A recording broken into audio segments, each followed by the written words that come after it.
ओम गम गणपतये नमः। ओम गुं गुरुवे नमः। ओम ऐं ह्रीं श्रीं क्लीं सरस्वत्यै बुधजनन्यै सकलकलाकोविदं मम बोधय बोधय मम जीवाग्रे देवी त्वं वद वद स्वाहा।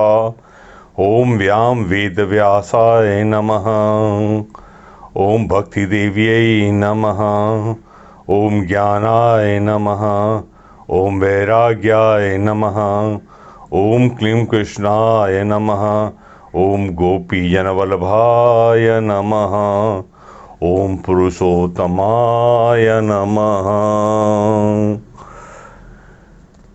एक समय की बात है, सूत पुराण जी ने कहा, हे मुनि श्रेष्ठों, भगवान विष्णु और श्री कृष्ण का संवाद सुनकर अति हर्षित हुए नारद ने भगवान नारायण से पूछा।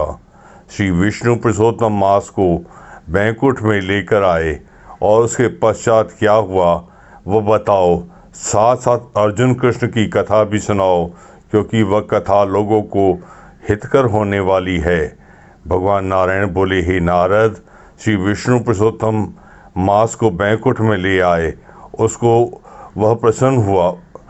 हे नारद, अब श्री कृष्ण और पांडवों के बीच काम्यक वन में जो हुआ था वह मैं तुम्हें बताता हूँ। भगवान श्री कृष्ण युधिष्ठिर से बोले, हे धर्मराज, तुम 5 भाई और द्रौपदी राजपाट छोड़कर जंगल में भटक रहे हो और सारा परिवार दुख उठा रहा है। इस दुख में से मुक्त होने के लिए तुम्हें पुरुषोत्तम मास का व्रत करना चाहिए। तुम तुम्हारे शत्रुओं के भय से यह व्रत भूल गए होंगे। इसमें तुम्हारा कुछ दोष नहीं। अपने भाग्यवश मानवों को दुख उठाने पड़ते हैं। भगवान श्री कृष्ण बोले, तुम्हारे दुख का एक और भी कारण है। श्री कृष्ण पांडवों से आगे बताते रहे, पूर्व जन्म में द्रौपदी मेधावी ऋषि की कन्या थी। उसे लाड़ प्यार से पाला था। रूप गुणों में वह अजोड़ थी। कितने कलाओं में वह पारंगत थी। एक समय पड़ोस में रहने वाली उसकी सहेली उसके बालक को रिझाते देखकर मेधावती को भी संतान सुख की इच्छा जाग उठी। वह विवाह योग्य हो गई थी, पर उसका विवाह नहीं हुआ था। वह सोचती रहती, अगर माता पिता जीवित होती, अगर मेरी माता जीवित होती तो अब तक मेरा भी विवाह हो जाता। इस संबंध में पिता कैसे उदास थे वह मुझे समझ नहीं आ रहा है। एक तरफ मेधावती इस प्रकार चिंतित थी तो दूसरी तरफ मेधावी ऋषि पुत्री के विवाह के बारे में चिंतित थे। योग्य वर नहीं मिलने से पुत्री अविवाहित रही थी। यह देखकर वे अस्वस्थ थे। इसीलिए वह शोधार्थ पर गांव जाने का उन्होंने सोचा और वे निकल पड़े। अनेक ठिकाने घूमने से वे बीमार पड़े। मुश्किल से वे अपने आश्रम लौटे और बीमार अवस्था में बिस्तर पर पड़े रहे। उनमें उठने बैठने की शक्ति नहीं थी। पिता की यह हालत देखकर मेधावती मायूस हो गई। मेधावी ऋषि शुद्धि पर आने पर उन्होंने प्रभु को प्रार्थना की, हे दीनानाथ, हे राधा रमण, हे राधापति, हे गोविंद, संसार समुद्र में डूबते हुए मेरा आप रक्षण करो। आपकी कृपा बगैर मेरा दुख दूर नहीं होगा।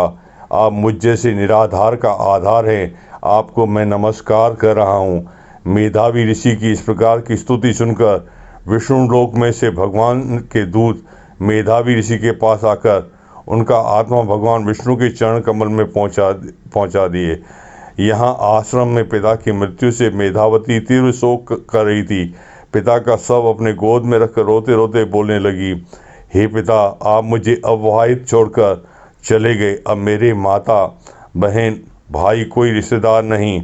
मुझे किसके सहारे छोड़कर चले गए हो? मेरा पालन पोषण अब कौन करेगा? इस वन में मैं अकेली किस तरह रह सकूंगी? मेधावती का यह आक्रमण सुनकर आसपास के ऋषि मुनि दौड़कर आश्रम में आए। उन्होंने मेधावती को आश्वासन दिया, धीरज दिया और मेधावी ऋषि के शव को अग्नि लगाई। पश्चात मेधावती ने उचित श्राद्ध कर्म तर्पण दान वगैरह किया। वह आश्रम में अकेली ही रहने लगी, शोक करती रही। समय बीत जाने से वह ऐसे ऐसे दुख भूल जाने लगी। इति श्री पुरुषोत्तम मास महात्म्य के मुनि मेधावी नाम अष्टमो अध्याय संपूर्ण। प्यारे मित्रों, आज की कथा यहीं समाप्त होती है।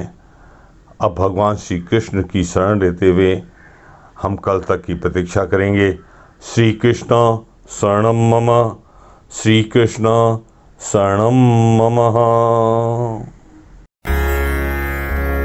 ॐ महालक्ष्म्यै च विद्महे विष्णुपत्न्यै च धीमहि